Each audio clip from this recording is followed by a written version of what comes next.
श्री राम जय राम जय जय राम, श्री राम जय राम जय जय राम, श्री राम जय राम जय जय राम, श्री राम जय राम जय जय राम, श्री राम जय राम जय जय राम, श्री राम जय राम जय जय राम, श्री राम जय राम जय जय राम, श्री राम जय राम जय जय राम, श्री राम जय राम जय जय राम, श्री राम जय राम जय जय राम, श्री राम जय राम जय जय राम, श्री राम जय राम जय जय राम, श्री राम जय राम जय जय राम।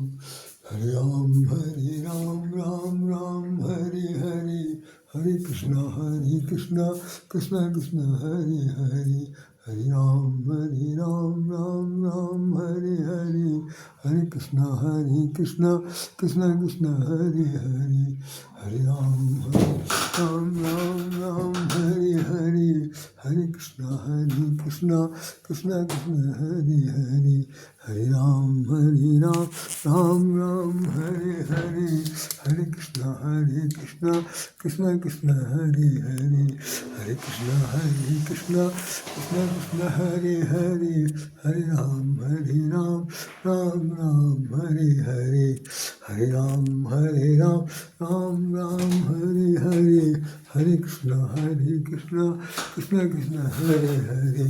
सीताराम सीताराम सीताराम कहिए, नहीं विधि राखे राम माही विधि नहीं है। सीताराम सीताराम सीताराम कहिए, नहीं विधि राखे राम माही विधि नहीं है। सीताराम सीताराम सीताराम कहिए, नहीं विधि राखे राम माही विधि नहीं है। बोले सब रामचंद्र महाराज जी की जय। आज आपके सामने फिर वही चित्र सामने है जिनको इसके बारे में मैंने बहुत बोला, बहुत कुछ लिखा। आइए हम लोग दो शब्द कहते हैं। रोम रोम में बसने वाले राम, मैं तुमसे क्या मांगूं। इस पर मैंने बहुत एपिसोड लिखा है और कहा है। मैं समझता हूँ कि आज भी बहुत ही संक्षेप में बोल करके फिर इस पर कल से डिटेल में बात करूँगा। अब इसे इतने समझिए कि कभी कभी कोई चीज़ ऐसी सामने आती है, जीवन में ऐसी बात आती है जहाँ पर कि आदमी अपने आप से बहुत मजबूर हो जाता है, और मजबूरी का जो कारण होता है उसका कारण जो है बिना कारक के, बिना कारण के कोई चीज़ ऐसी नहीं आती जिसकी को जिसे मजबूरी या व्यवस्था या वो कुछ कहा जा सके। जैसे कोई चीज़ आपको देनी है, देने के लिए आपके पास सब कुछ है, सब कुछ देना चाहते हैं, देना नहीं क्या चाहते हैं कि देना ही पड़ रहा है। ये एक स्थिति ऐसी है स्थिति। तो कभी कभी ऐसा हो जाता है कि संसार में आप भी जानते होंगे कि भाई होता है नहीं कि हमने एक बार गाने पर भी इस पर को बना दिया था कि चल उड़दा रे पंछी ये देश वा बेगाना, चल उड़दा रे पंछी ये देश वा बेगाना। हम ये संसार जो है बेगाना हो गया। इसलिए हे पंछी रूपी राम, हे पंछी रूपी आत्मा, हे पंछी रूपी राधेश्याम, हे पंछी रूपी XYZ कोई भी हो, अब चलो, अब यहाँ कुछ रखा नहीं, जो तुम्हारा था वो ख़त्म हो गया। तिनका तिनका जोड़ के महल महल बनाया, ना घर मेरा ना घर तेरा, चिड़िया रहन बसेरा, चल उड़दा रे पंछी ये देश वा बेगाना। एक सेकंड में इसका एक चित्र आपके सामने दिखा दूँ, देख लीजिए।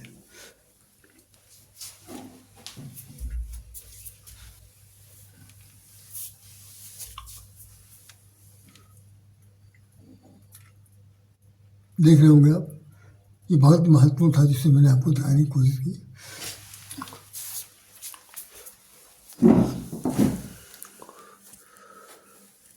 तो गीता में भी ये इसमें लिखा हुआ है कि 25 मार्च 1999 को ये मंदिर बना था इसी मकान में, और जिस वक्त इस मकान को कब्जे में लिया गया था आवास विकास परिषद से, तो उस वक्त जो था मई 84 था, 84 में लिया गया था। और लोन जैसे आमतौर पर लोग लेते हैं, गृह ऋण लेते, लोन लेते हैं, ऐसे लोन लेकर के इसको, एक कमरे का मकान था, 2 कमरे किए गए। 2 कमरे के बाद ये जो 99 वाली भाई, तो ये 2 कमरा ऊपर बनाने के लिए हमें ऊपर से का लेना पड़ा था, 96 में 96 में लेना पड़ा था। उस वक्त 86 में हम लोग इसमें आकर रह रहे थे 2 कमरे के सेट में। और तब से लेकर अब तक पूरी 40 वर्ष बीत गए। 12 अक्टूबर 86 में हमने कब्जा लिया था, यहाँ पर आने के लिए आए थे। 84 में कब्जा लिया था, 86 में हम लोग आए यहाँ पर।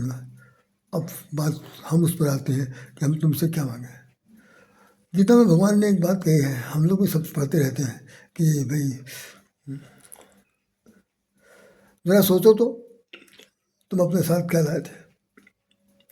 ये पंडित राम शर्मा, श्री राम शर्मा जी भी गायत्री परिवार के सबसे कहना चाहिए श्रेष्ठम संत महात्मा हुए हैं। उन्होंने भी अपने बहुत सारे स्लोगन निकाले हैं जो हमने देखे मरघट पर वहाँ लगे रहते हैं, इनके स्तंभों में लगे रहते हैं इनके लिखे हुए। तो उन्होंने भी ये बात कही अपने गायत्री के परिवार से कि भाई ये पूछो कि हमने तुम अपने साथ क्या लाए थे, अच्छा क्या ले जाओगे। गीता में भी यही भगवान ने कहा कि भाई आप हमारे साथ क्या लाए थे, क्या ले जाओगे। लेकिन इतना हमें पढ़ने को मिला नहीं। लोग कहते जरूर हैं गीता की बात, भगवान ने जरूर कहा है अलग से कि भाई जो सारा नश्वर संसार है, इस नश्वर संसार में कोई चीज़ किसी की नहीं है, किसी की नहीं है। यहाँ पर सिर्फ भोग उपभोग, भोग उपभोग, और उसके बाद जरा ऑब्लिक लगा दीजिए दुरुपयोग। भोग उपभोग दुरुपयोग और सदुपयोग करने के लिए आते हैं। उसके बाद जब इनका कार्यकाल पूरा हो जाता है तो चाहे लाख कोई कहे कि रहना पड़ेगा, लेकिन वो रह नहीं सकता।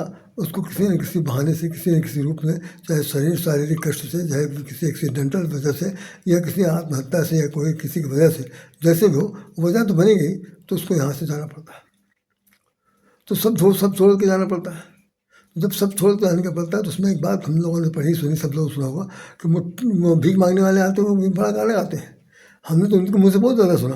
वो कहते हैं कि मुट्ठी बांधे आए हाथ पसारे जाएगा, मुट्ठी बांधे आए हाथ पसारे जाएगा। मैंने इस पर बड़ा रिसर्च किया, मुझे ये बात बता दें, जब हमें सूरदास जी के पद पढ़े उसके अंदर लिखा हुआ है कि जिस वक्त बच्चा पेट में रहता है तो उसकी मुट्ठी बंधी नहीं रहती, बल्कि वो बहुत ही कस के परमात्मा के जो हाथ पैर हैं उनको कस के जकड़े रहता है, पकड़े रहता, और कहता है कि भगवान हमें छोड़ना नहीं। और भगवान कहते हैं इनको जन्म लेना है। जैसे आप किसी कोई आपके पिताजी आपकी उंगली पकड़ चला रहे हो और अचानक आप तो चूँकि उंगली पकड़े हैं तो निश्चिंत है, जिस रास्ते जाए उस रास्ते में चले जाएंगे। लेकिन अचानक वो आपसे उंगली छुड़ा लें तो क्या होगा। तो और आपका अभ्यास मुट्ठी बांधने का है, उंगली कस के पकड़ने का है, तो जो पकड़ने की मुद्रा होगी उसके अंदर जो चीज़ निकल गई है तो मुट्ठी यूँ चली जाएगी। और उसी हालत में भगवान ने हमसे कहा ब्रह्मा से कि भाई इनको बनाओ, और इनको अगर जरा बहुत गलत फहमी है तो धीरे से ये उंगली हमारी हटा देना। तो उंगली हटा, जैसे ही गर्भ से बच्चा बाहर आता है तो उसका अभ्यास है जो अंदर गर्भ के अंदर था, तो अभ्यास के कारण बना रहता। उठती मुट्ठी में कुछ लेके नहीं आता, मुट्ठी बांधे आएगा, हाथ पसार पे आएगा क्या। वो तो सोच रहा था कि हम तो कस के पकड़े हुए हैं, छूटेंगे नहीं। और वहाँ से जब छूटा तो धड़ाम से कहाँ गिरा, ज़मीन में। सबसे पहले उसका सिर गिरता, और फिर हाथ पसारे जाओगे तो आप पसारो चाहे ना पसारो, जब बॉडी से आत्मा निकली गई तो हाथ पैर अपने आप फैल जाएगा, गिर पड़ेगा। आकार उसकी स्थिति जो है बिल्कुल अकड़ जाएगी, खड़ी हो जाएगी। हाथ सब उंगलियाँ जो है कोई इसकी पिचकेंगे नहीं, बंद नहीं होगी, मुट्ठी बंद नहीं होगा तो कैसे नहीं हो सकता। तो ये दोनों स्थितियाँ हैं जीवन की। तो उसमें मुट्ठी बांधे आएगा, हाथ पसारे जाएगा, ये सब कह करके लोगों को इमोशनल वे बनाना, ऐसा कुछ नहीं है। वो प्रकृति का नियम है कि उन्होंने कह दिया कि हमने इनको धरती पर ब्रह्मा ने बना दिया, हम इनका पालन पोषण करेंगे। भगवान शंकर से कह दिया ये लिस्ट हम आपको दे रहे हैं कि क्रमवाच एक एक को धीरे धीरे निपटाइएगा। तो श्रृंगार करते रहते हैं। तो तीन के तीनों लोग अपना अपना काम कर रहे हैं। हम लोग यहाँ काम कर रहे हैं, किसी हर चीज़ का संग्रह कर रहे हैं, संग्रह सुख की प्राप्त कर रहे हैं। संग्रह सुख में जब कभी कोई जिस अलग होता है, विलग होता है, अपने से दूर होता है, या दूर करना पड़ता है, व्यवस्था आती, मजबूरी आती, तो दुख ज़रा सा होता है उससे, क्योंकि उसमें लगाव है। लगाव तन का है, मन का है, धन का है, सब कुछ का है। और ज़रा ऐसा सोचने तो आता, विश्वसनीयता बढ़ जाती। तो मैं ये देख रहा हूँ कई तो होता ही है। जैसे मुझे मकान ये बनवाया तो उसमें भगवान से प्रार्थना की कि जब तक हम लोन न चुका दें तब तक हमको जीवित रखिएगा।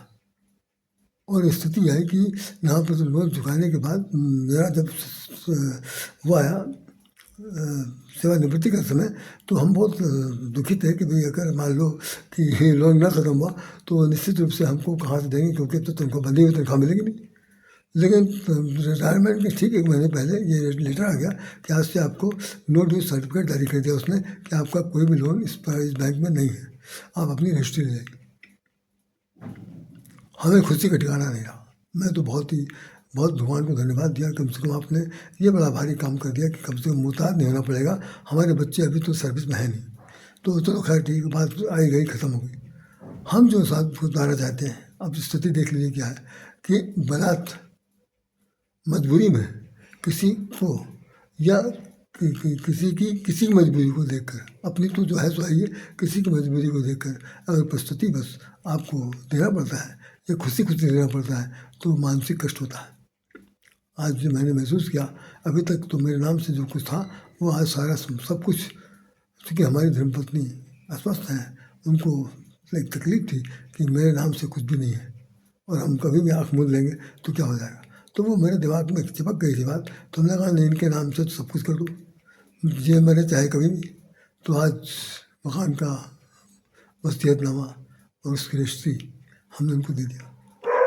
आज उनका जन्मदिन था, रजिस्ट्री दे दी और साथ साथ ये भी कह दिया कि भाई आज से हम हैं अब यहाँ पर मालिक नहीं है, हम यहाँ पर एक प्रकार के प्रवासी हैं, अब हमारा कुछ नहीं। ये बात अलग है कि आप हमें रखना चाहेंगे तो रखें, क्योंकि हालांकि उसमें वसीयत में नहीं लिखा हुआ कि भाई आपका नहीं है, तो कह जब तक जीवित रहोगे तब तक तुम्हारा रहेगा। लेकिन मैंने अंदर से महसूस किया कि भाई बात तो ख़त्म हो गई। तो एक चीज़ बड़ी खास बात यह है, रामचंद्र गोस्वामी जी का एक पद है, हमने भी एक बार लिखा था कि जब अहें एक दिन गमन सुनेसवा रे मनवा चला चली की सोच, अहें एक दिन गमन संदेशवा रे मनवा चला चली की सोच, रे मनुआ चला चली की सोच, रे मनुआ चला चली की सोच, पड़ा रही सब ये जो कुछ है माल खजाना हुई है नोच मनोच। तो तुम अगर कुछ नहीं करके जाओगे, किसी को दोगे नहीं, बांटोगे नहीं, तो निश्चित रूप से यहाँ पर जो लोग रहेंगे वारिस के रूप में वो मारपीट करेंगे, नोचम नोच होगा। क्या थी हुंडी, कहाँ थी, भाई पैसा कहाँ था, कहाँ जमा था, कहाँ चेक थी, कहाँ एफडी थी, कहाँ क्या था, सब कुछ यहाँ पर आपस में लड़ मरेंगे। तो भाई उसको बंटवारा करना बहुत ज़रूरी है। तो हमने समाजशास्त्र में एक बात पढ़ी थी, आप लोग चाहे जो लोग समाजशास्त्री जानते होंगे, हम समाजशास्त्र के ही से हम पोस्ट ग्रेजुएट हैं और हमने ये मेरा विषय था पढ़ाने का। तो उसमें एक जगह पढ़ाया है संयुक्त प्रकार के संबंध में, एक बात देखिए, संयुक्त प्रकार की संपत्ति का बंटवारा अब आवंटन कैसे होता है। तो उसमें एक खास बात बताई गई है कि जैसे आप कोई चीज़ संग्रह करते हैं तो उसको प्लस कहते हैं, जोड़ना, जोड़ घटाना गुणा भाग, यही 4 चीज़ होती। इसी से पूरे वर्ल्ड में किसी भी तरह का ज्ञान हो, विज्ञान हो, भौतिक शास्त्र हो, शास्त्र हो, आंखिकी हो, कोई भी चीज़ हो, सबका जो कारनामा है वो इसी चार चरण में घूमता है। जोड़ना भी है, घटाना भी है, गुणा भी करना, भाग भी करना, ही चलता रहता है। तो समाज शास्त्र ये कहता है कि पहले जोड़िए, जोड़ने के बाद घटाइए किस लिए, जो आपके वंशज आ रहे हैं, पीढ़ी आ रही है, उसको घटा करके उनकी लाइफ को बनाइए, मतलब उनको पढ़ाइए लिखाइए, वेल स्टेब्लिश करिए। और करते समय ध्यान रखिए कि गुणा का भी ध्यान रखते रहिए कि जो लोग जो कुछ पढ़ लिख करके आएंगे तो जो कमाएंगे, अर्निंग करेंगे, अगर उसका दुगना नहीं मिला, गुणा करने से कुछ फल नहीं प्राप्त हुआ, तो आपका ये जो कैलकुलेशन है, आकलन है, बेकार है। तो हमने 2 रुपये अगर लगा करके आपको एजुकेटेड बनाया, तो आप एजुकेटेड होकर के 2 की जगह जब तक 4 नहीं कर पाएंगे तब तक ये गुणा भाग बेकार है। चलिए खैर, उसके बाद सबसे महत्वपूर्ण बात क्या है, जिसके लिए मैंने यहाँ कहा, सबसे महत्वपूर्ण बात यह है कि गुणा करने के बाद जब आपको भाग करना पड़ेगा, भाग करना मतलब हिस्सा बांटना, तो उसमें उस किताब में उस शास्त्र में स्पष्ट लिखा हुआ कि जब आप भाग करेंगे तो ध्यान रहे कि शेष नहीं आना चाहिए। जैसे मान लें कि 64 है, 64 में 8 से भाग करना है, 8 लोगों से भाग करना है, तो 8 × 64, तो 64 से नीचे 0 आ गया, कुछ नहीं हुआ, मतलब जितना देना था सबको बराबर दे के ख़त्म कर दिया। अब आपके पास 0 बचा, तो अब आप भी निश्चिंत हो गए कि ना कि देना है ना लेना है, जो देना था दे दिया, खत्म हो गई बात। लेकिन अगर शेष बच गया तो अब वो किसको दे जाएगा, बस उसी में लड़ाई होगी। अब आप चाहेंगे कि हमारा बड़ा प्यारा बेटा, छोटा बेटा उसको दे दें, हमारी बिटिया है उसको दे दें, हमारे बड़े बेटे हैं उनको दे दें, या और किसी को देना चाहते हो देना, तो नहीं देने दिया जाएगा। उसमें पक्का अच्छा खासा दंगा होगा और हम आप लोग जो है उससे घुरा लेंगे खोपड़ी पर, बच नहीं सकते। तो समाजशास्त्र का ये कहना है कि जो कुछ भी कमाया है और संग्रह किया है उसको घटाते रहिए परिवार को बनाने के लिए। बनाने के बाद उससे उसके अर्निंग के इसको दूना करने के लिए उसको सब ऐसा ज्ञान विज्ञान दीजिए। जैसे होता नहीं कि पढ़ लिख तो ले गए, एजुकेटेड हैं, लेकिन वेल कल्चर नहीं बने, अभी कुछ उनको तमीज़ नहीं, कैसे धन कमाया जाए क्या करें नहीं जानते। तो दुगना करना ऐसा कहा है कि जैसे आपने 4 लाख खर्च करके किसी को बीटेक करा दिया, 8 लाख खर्च करके किसी को बीटेक एमटेक करा दिया, अब उसको भी कमाना है कम से कम 8 लाख, तो अर्निंग उसकी ना हो लेकिन बराबरी का हिस्सा कुछ ना कुछ आना चाहिए। नहीं आया तो कोई बात नहीं, अब देना है तो देने में क्या संबंध दोनों है, उन दोनों को करना पड़ेगा। तो हमने इस तरह से जो समाजशास्त्र पढ़ा उसका अर्थ यही है कि अपने जीवन को भी 4 हिस्सों में बांटना है। 4 हिस्सों में जब बांटेंगे तो क्या होगा कि हमने जो कुछ भी कमाया था उसको हमने अपने तरह से सबको सबके हिस्से में सबके मद में खर्च कर दिया। जो जो बचा था उसका गुणा भाग करके भी हमने देख लिया। अब भाग में किसी के लिए कुछ भी नहीं बचा, हमारे हिस्से में कुछ नहीं बचा, तो अब क्या चीज़ बचा, राम राम। इसके बाद कुछ नहीं बचा, राम राम करो, यहाँ चाहे घर में चाहे मंदिर में चाहे जहाँ जाओ वहाँ जाओ, सन्यासी जाओ। तो आप एक बात देखिए, रामायण में से एक चीज़ लिखी कि भाई मनु और शत्रुपा जी ने जब तय किया कि भयो न मोह विराग बीत गयो मोर चौथपन, मुझे चौथापन आ गया, वैराग नहीं हुआ, हमें लानत है। तो उन्होंने सारा राजपाट क्या किया, बरबस राज सुत ही कह दीना, बरबस बलपूर्वक उन्होंने अपने बेटे बहू को बुलाया और कहा कि राजपाट संभालो। उन लोगों ने कहा नहीं, अभी आप पिताजी, अभी आप महाराजा महोदय अभी जीवित हैं, आप सब कुछ देखते रहिए। उन्होंने कुछ नहीं, बरबस। तो लिखा हुआ है कि बरबस दीना और तिये समेत गमन, तिये समेत गमन नृप कीना,